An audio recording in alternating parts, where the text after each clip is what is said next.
Decisions टुडेचा नमस्कार. राष्ट्रीय जल अभियानाच्या अंतर्गत जल वापर कार्यक्षमता वाढवण्यासाठी नवी दिल्लीतील एका दिवसीय कार्यशाळेचे आयोजन करण्यात आले. केंद्रीय जलशक्ती मंत्री सी.आर.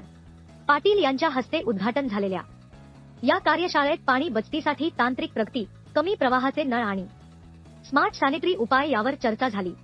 350 हून अधिक प्रतिनिधी, 20 तज्ज्ञ आणि विविध जलसंधारण भागधारकांनी सहभाग घेतला.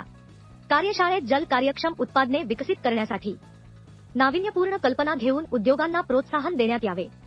घरांमध्ये पाणी वाया जाऊ नये यासाठी कमी प्रवाह फिक्स्चर आणि स्मार्ट सॅनिटरी वेअरचा अवलंब करण्यास प्रोत्साहन देणे. सर्व क्षेत्रांमध्ये सहयोगी जल व्यवस्थापन मॉडेल्स वाढवणे. पाण्याचा कार्यक्षमतेने वापर करण्यासंबंधी उपक्रमांना पाठिंबा देण्यासाठी धोरणे मजबूत करणे यावर भर देण्यात आला. डिसिजन्स टुडे पाहिल्याबद्दल धन्यवाद. प्लीज सबस्क्राईब करा.